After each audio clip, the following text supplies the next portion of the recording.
Haleluya, haleluya, haleluya.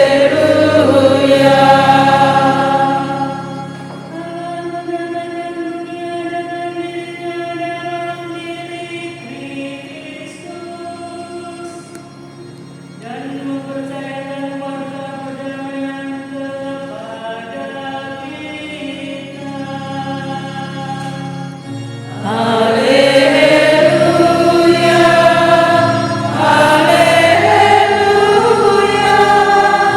haleluya, haleluya. Tuhan bersamamu. Dan bersama rohmu. Inilah Injil suci menurut Matius. Dimuliakanlah Tuhan. Sekali peristiwa, orang-orang Farisi bersekongkol untuk membunuh Yesus. Tetapi Yesus tahu maksud mereka, lalu menyingkir dari sana. Banyak orang mengikuti dia, dan ia menyembuhkan mereka semua. Dengan keras, ia melarang mereka memberitahukan siapa dia, supaya genaplah sabda yang telah disampaikan oleh Nabi Yesaya. Lihatlah, itu hamba-Ku yang kupilih, yang Kukasihi, yang kepadanya jiwaku berkenan. Rohku akan Kucurahkan atas dia, dan ia akan memaklumkan hukum kepada sekalian bangsa. Ia tidak akan berbantah dan tidak akan berteriak. Suaranya tidak terdengar di jalan-jalan. Buluh yang patah terbulai tidak akan diputuskannya, dan sumbu yang pudar nyalanya tidak akan dipadamkannya, sampai ia menjadikan hukum itu menang. Kepadanya lah semua bangsa akan berharap. Demikianlah sabda Tuhan. Terpujilah Kristus.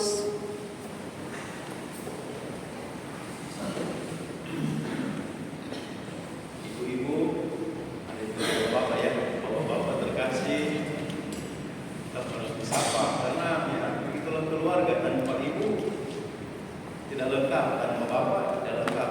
Satu keluarga Kristiani adalah satu bapak dan satu ibu, itu baru keluarga Kristiani. Ya, selamat siang berkata. Selamat siang, berkata.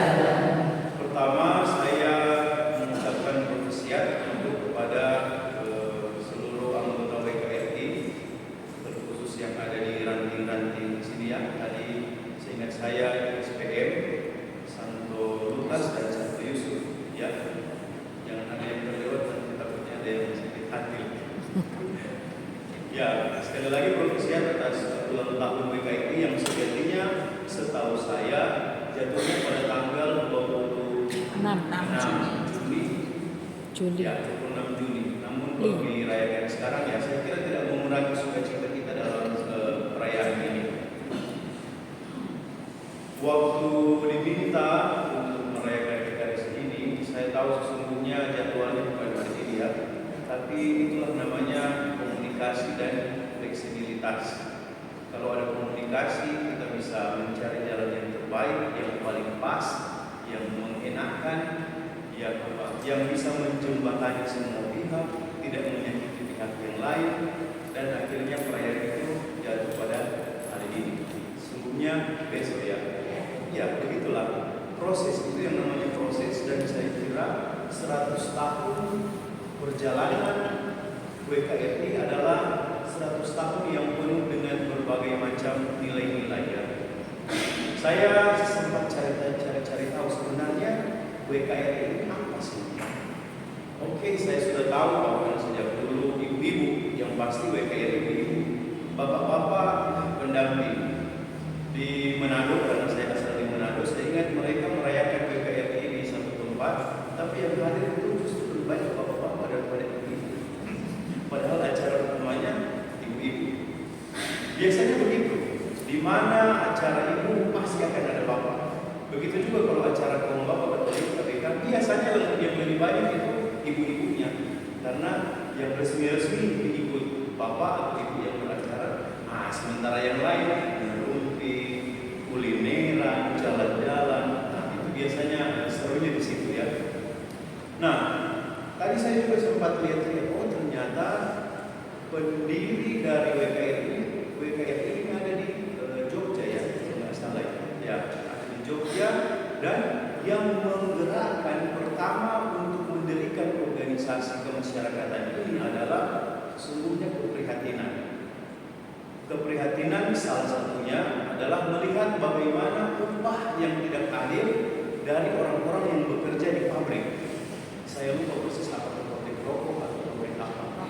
Jadi oleh karena digerakkan ketidakadilan itu, para wanita-wanita Katolik ini tampil dan bersuara.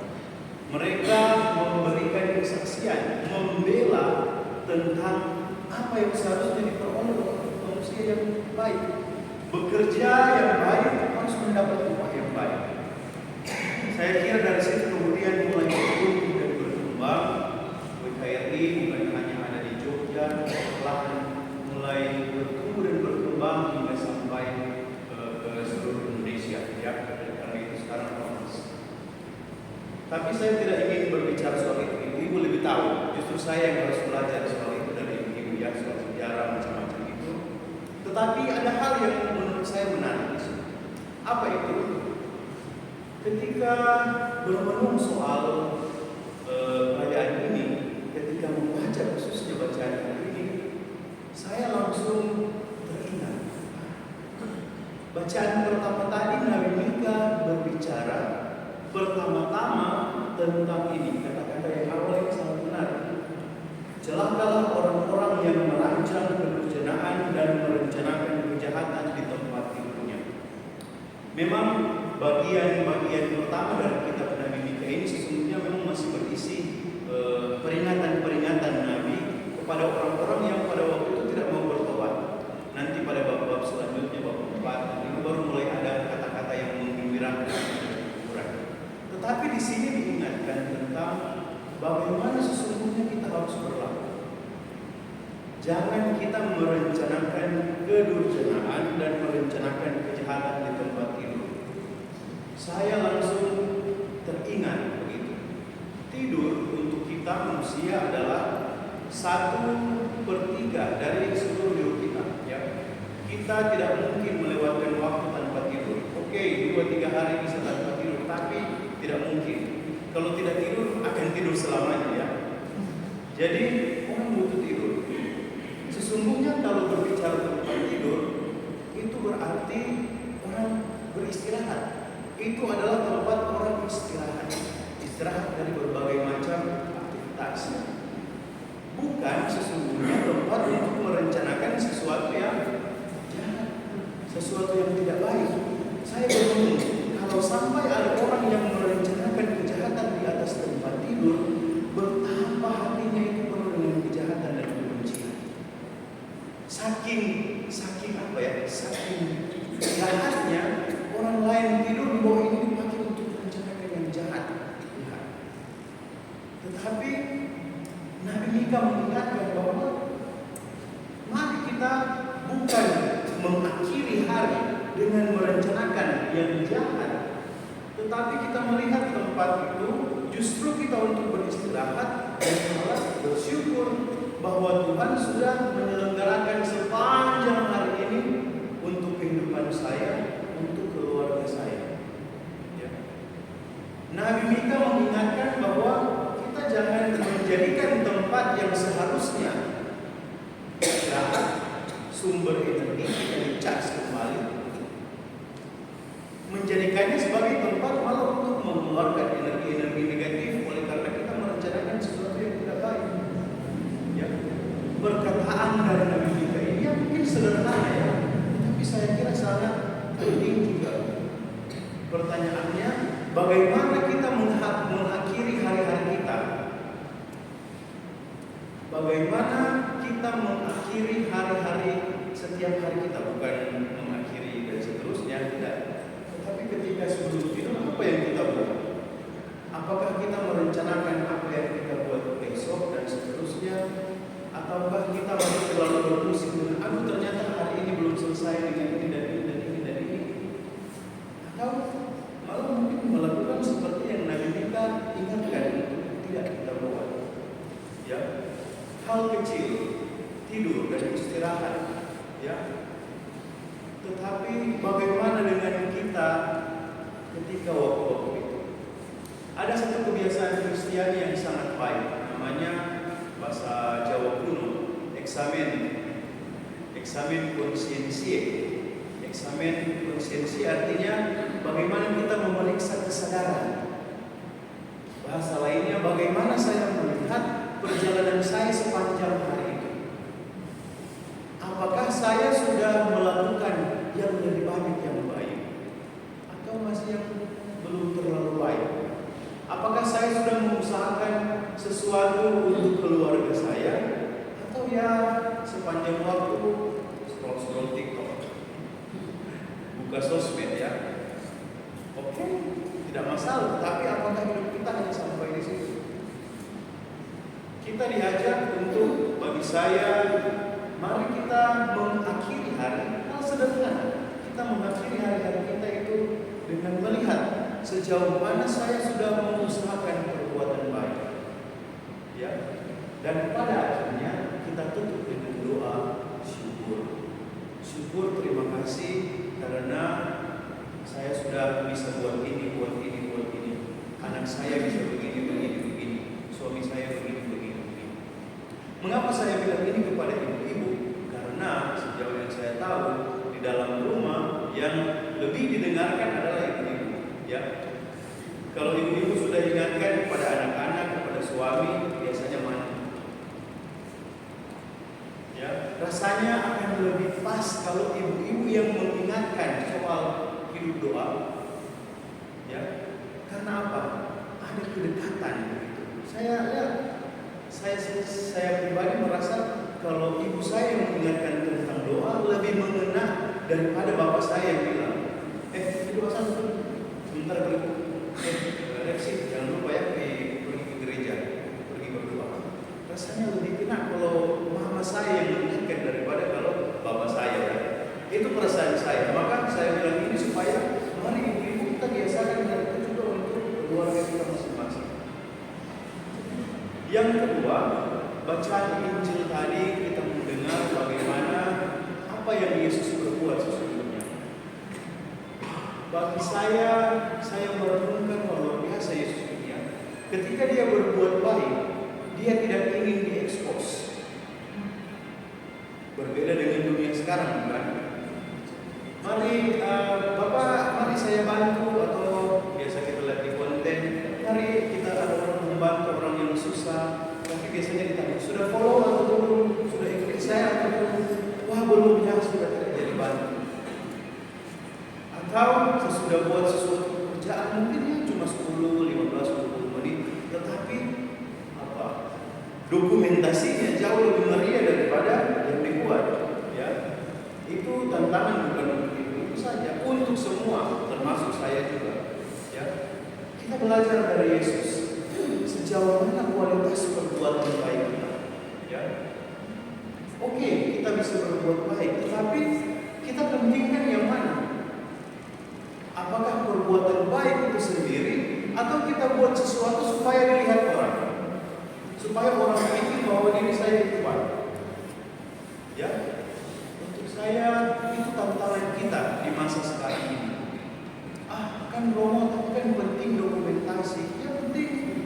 Dan saya rasa memang sangat penting. Tetapi berangkat dari hati kita, apa yang menjadi tujuan dasar kita ketika kita melakukan suatu perbuatan baik? Ya, biasanya ibu-ibu di mana-mana itu dikenal dengan 3M, bukan 3 miliar ya. Yang pertama masak. Di mana-mana sejauh pengalaman saya di paroki, di stasi, ketika pelayanan acara apapun, ibu-ibu pasti masak, sediakan makanan yang enak-enak, makanya barang kita pelayanan, seksi konsumsi, ya begitu juga tentu di rumah, masak-masak macam-macam, salad buah dan macam-macam, membuat orang itu merasa nyaman, gembira. Namanya makan pasti gembira ya. M yang kedua adalah, maaf, mungkin saya tidak tahu ini momong. Momong artinya merawat, bahasa Jawa. Mengasuh. Ya. Memelihara lebih pasti. Kalau ada ibu-ibu pasti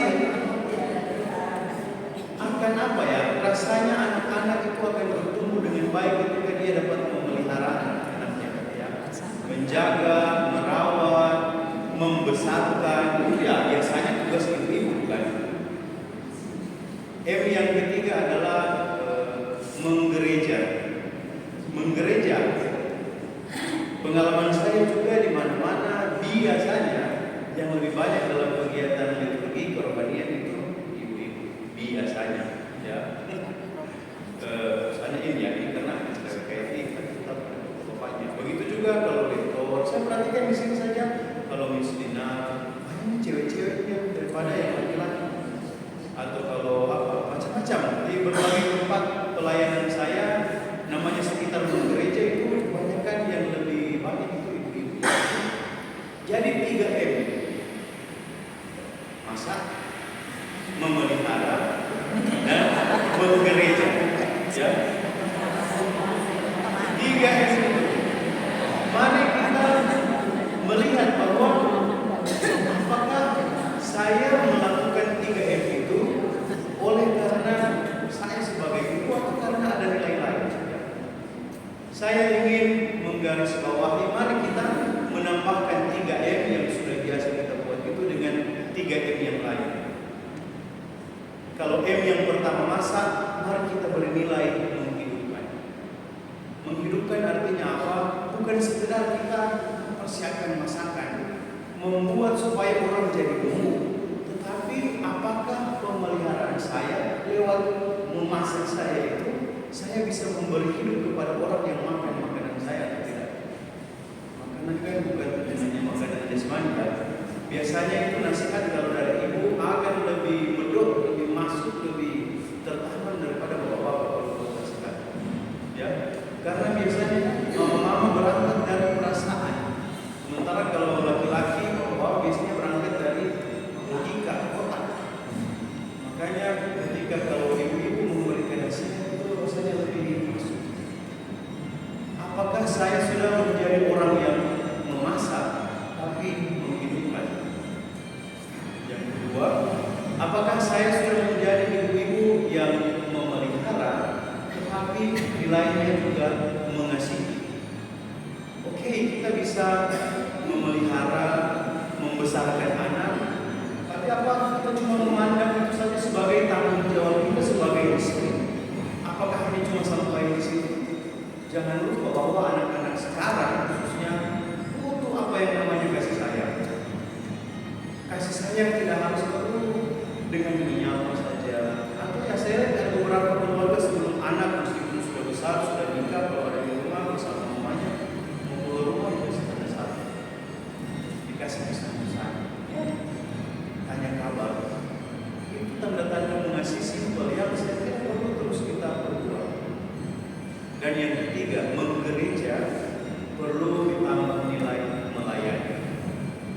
Oke, sekali lagi kita hadir, aktif. Tapi apakah kalau kita hadir dan ketika yang sana tidak hadir, kita terus tidak?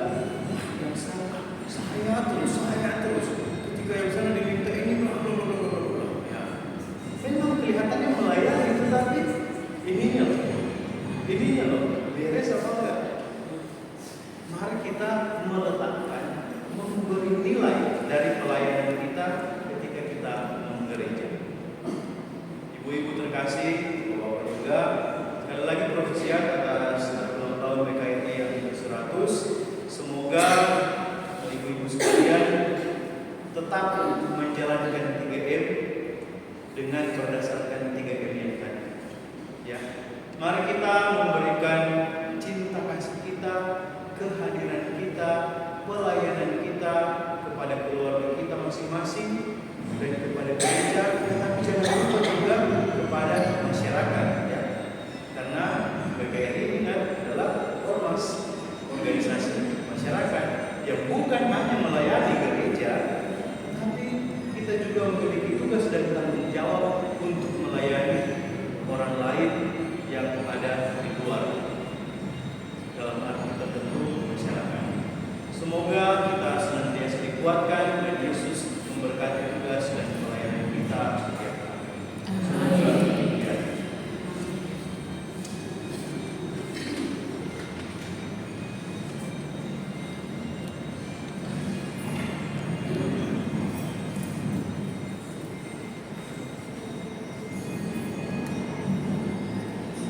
Kita satu dalam doa. Marilah kita panjatkan doa kita kepada Allah Bapa dengan perantara Yesus Kristus Putranya yang terkasih. Semoga para menunggu semangat bulan dan kami mohon bagi para wanita, semoga para wanita tetap maju dan terjalin kerjasama yang baik antara pemimpin dan umat. Kami mohon bagi wanita Katolik Republik Indonesia yang berulang tahun 1 semoga wanita Katolik Republik Indonesia semakin jaya maju dalam karya dan pendidikan untuk dikenal oleh Allah. Kami mohon bagi kita masing-masing silakan berdoa.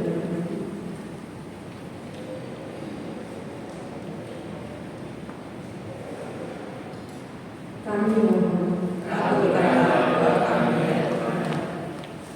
Ya Tuhan, semoga pelayanan berbawa PGRI ini membawa berkat bagi ibu berkasih, khususnya bagi PGRI yang ada di ranting Santa Paula Maria, Santo Lukas dan Santo Yusuf. Semoga kehadiran mereka dapat mencerminkan nilai-nilai menghidupkan, mengasihi dan melayani dalam setiap gerak langkah hidup mereka.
Sungguh berdosa Engkau Tuhan sumber segala ketulusan.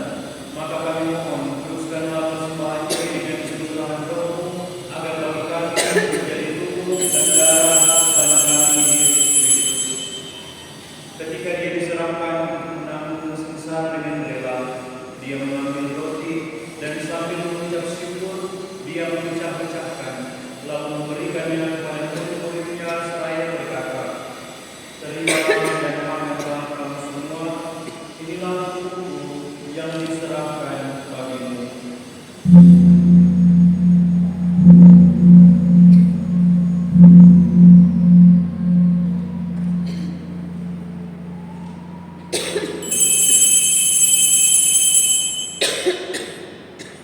Demikian pula sesudah perjamuan, Dia mengambil piala. Sekali lagi Dia mengucap syukur kepadamu, memberikannya kepada murid-muridnya seraya berkata, "Terimalah dan minumlah kamu semua. Inilah piala darahku, darah perjanjian baru dan kekal, yang ditumpahkan bagimu dan bagi semua orang demi pengampunan dosa. Lakukanlah ini sebagai kenangan akan aku."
Sambil mengenangkan wafat dan kebangkitan Kristus, kami mempersembahkan kepada Bapa roti kehidupan dan piala keselamatan.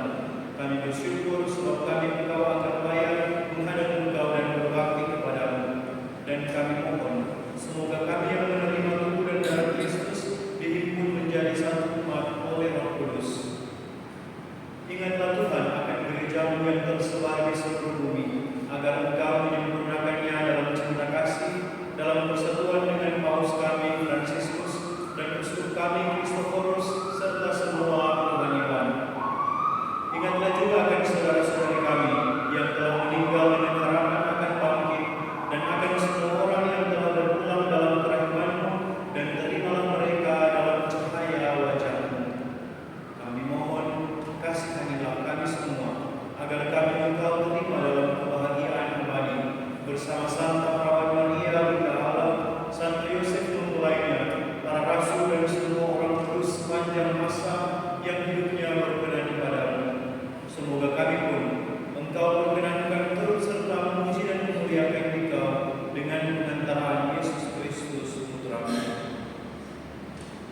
Dengan pengantaran Dia, bersama Dia dan dalam Dia, bagi Allah Bapa yang Maha Kuasa, dalam persekutuan dengan Roh Kudus, segala hormat dan kemuliaan sepanjang segala masa.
Saudara terkasih, lihatlah milah kedua Allah yang menghapus dosa dunia.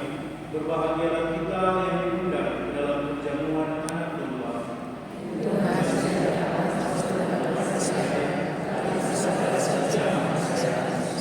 Semoga turunan darah Kristus ini mengantar kita sampai ke hidup yang kekal. Amin.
Sebelumnya kami mengucapkan terima kasih kepada Romoreksi yang pada siang hari ini telah memimpin misa syukur ulang tahun BKRI yang ke-100 tahun BKRI DPC Purworejo. Kemudian kami mengucapkan terima kasih juga bagi para petugas liturgi, adik-adik PPA, lektor Ibu Wahyu dan Ibu Tati, juga Prodiakon Ibu Indrati, dan juga terima kasih banyak kepada Ranting Lukas yang telah berkenan menyumbangkan kur pada siang hari ini dengan sangat bagus, dan juga kepada Pak Sabaru yang juga telah mengirimi, kami ucapkan terima kasih.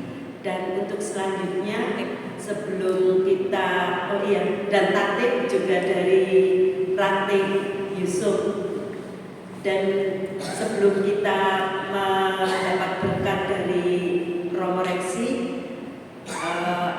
kita akan menyanyi